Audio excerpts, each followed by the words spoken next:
le va? Muchas gracias, buenas noches a ustedes. Después del caos de la madrugada del terremoto de 2010, ¿se acuerdan de ese caos en la Oficina Nacional de Emergencia? Se prometió una ONEMI 2.0, una ONEMI digitalizada, una ONEMI 24/7, una ONEMI donde el presupuesto del año 2012 se aumentó en un 97%, prácticamente al doble. Y esta mañana se ha desatado la polémica cuando Luis Salazar, jefe de turno de meteorología, dijo que había habido un aviso meteorológico el sábado 21, una alerta meteorológica el domingo, donde ya se anunciaba que iban a caer entre 20 y 30 milímetros de agua en un día, en 24 horas, en la zona norte de nuestro país. O sea, todo el agua que cae en un año, solamente en 24 horas. ¿Qué hizo la ONEMI? ¿Qué pasó con la ONEMI? ¿Qué tiene que hacer la ONEMI? ¿Cuál es la misión? Planificar, coordinar, ejecutar actividades destinadas a la prevención, lo dicen ellos mismos, para frente a amenazas y situaciones de emergencia, desastres y catástrofes. ¿Ocurrió esto frente a la alerta que dio Meteorología? Estamos con el doctor Alberto Maturana, 12 años, director de la Oficina Nacional de Emergencia. ¿Cómo está, doctor? Buenas noches. ¿Cómo está, Tomás? Muy buenas noches. Es que después de lo que pasó, de lo que dijo Luis Salazar, todos quedamos con la impresión de que hay más de lo mismo. Bueno, yo creo que tenemos que hacer progreso en esa materia. No hay duda alguna. Perdone, pero venimos escuchando eso desde el terremoto, perdone, pero...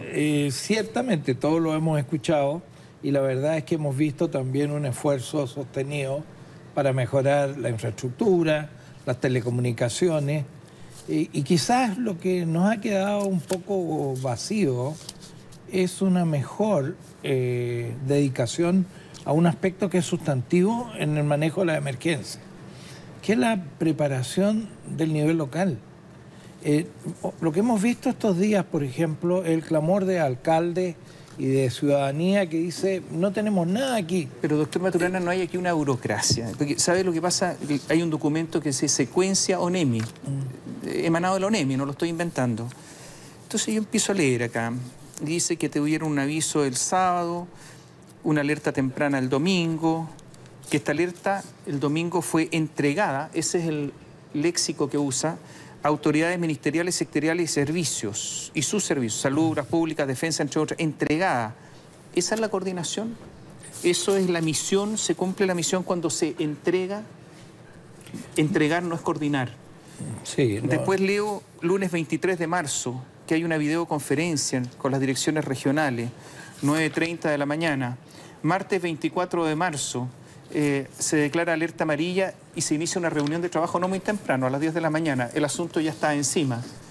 ¿Sabe? Me da la impresión que es solo burocracia o mucho de burocracia, papeleo, reuniones, apoltronamiento, ¿no? En una de esas. Vea la secuencia. No, está muy claro en tu relato. Sí, yo creo que sí lo es. Ahora, indudablemente que todo el mundo espera, dado que aquí han habido también dos versiones, una versión que ha dado, ¿no es cierto?, la ONEMI y una versión que ha dado meteorología. Lo delicado de esto es que dos servicios tan indispensables para la seguridad de los chilenos y ambos estatales, ¿no es cierto?, estén trenzados en una controversia de este tipo. Ahora bien, lo que a mí me preocupa fundamentalmente, más allá de esta polémica, es que lo que hemos visto es una impreparación a nivel local muy importante. Los acopios en el mundo moderno, y así lo dicen todos los teóricos y las personas que han tenido experiencia en el manejo de estos escenarios, es que los acopios tienen que estar localmente, o sea, las municipalidades tienen que tener capacidades instaladas propias. Es decir, no podemos esperar a ser meros contadores de víctimas e ir a preocuparnos del problema cuando ya está, ¿no es cierto?, en marcha o cuando ya se nos fue de las manos. ¿Usted cree que hubo coordinación? Bueno, aparentemente aquí hubo una descoordinación entre dos servicios, ¿no?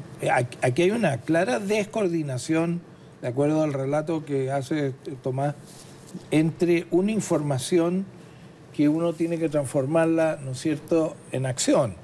Y obviamente la alerta se dio con 24 horas de anticipación y a lo mejor pudimos haberla tenido instalada con 48 Dice horas. Que hay una alerta a las 23:35 del martes para la comuna de Alto del Carmen hay una alerta roja para Atacama ya en la mañana del miércoles. En la mañana del miércoles ya estaba con el agua al cuello. O sea, no hay duda alguna, no hay duda alguna. De tal manera que yo, tú sabes que yo soy crítico de muchas de estas cosas.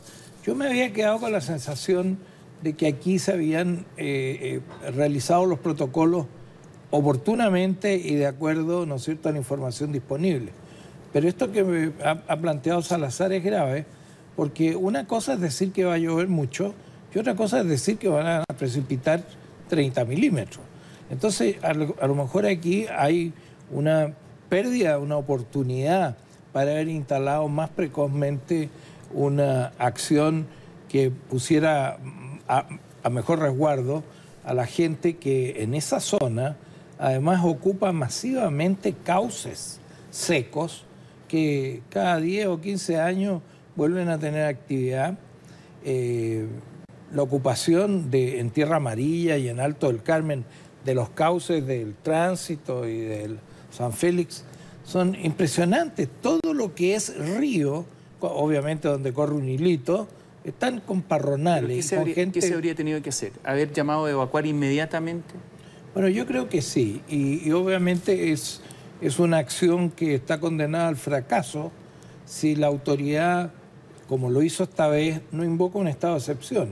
La gente no quiere abandonar sus hogares. La práctica y la experiencia nos ha dicho montones de veces que a pesar de haberles avisado, la gente se aferra a lo propio, a su terruño, a sus bienes más indispensables. De tal manera que yo estimo que a lo mejor la ONEMI, que obviamente se juega su razón de ser, justamente de las emergencias, a lo mejor es invisible para la sociedad durante tiempos normales, pero en tiempos de emergencia es donde adquiere verdadero protagonismo. Una advertencia de este tipo hay que aprovecharla, en el norte ¿están las Fuerzas Armadas más preparadas? ¿Están las Fuerzas Armadas profesionales del país? No están los conscriptos, están en el norte. ¿Están las Fuerzas Armadas motorizadas? ¿Qué hicieron? ¿Qué se hizo con las Fuerzas Armadas? Bueno, ¿dónde están en forma preventiva? Porque aquí el asunto es preventivo. ¿Qué pasó?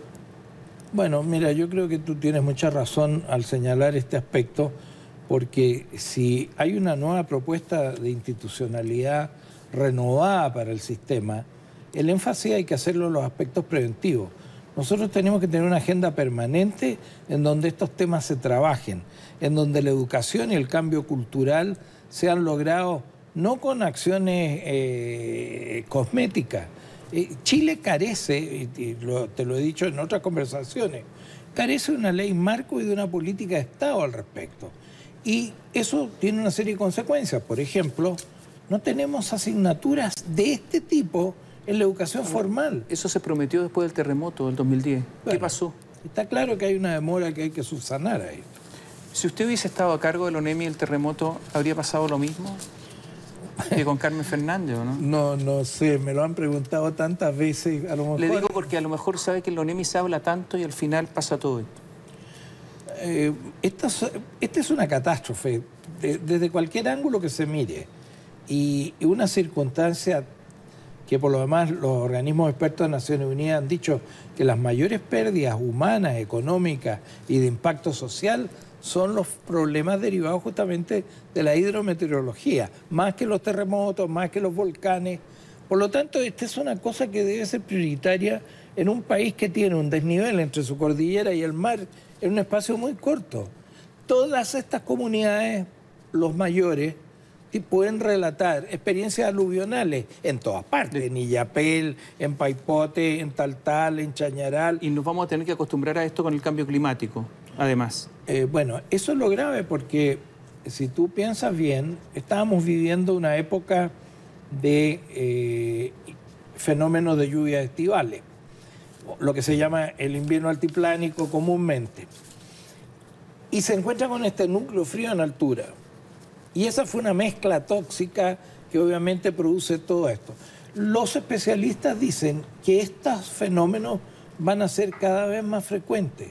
Y si van a ser más frecuentes, obviamente la próxima entrevista sería trágico estar lamentando. O sea, necesitamos otro ONEMI, a lo mejor, para esto más frecuente. Gracias, doctora.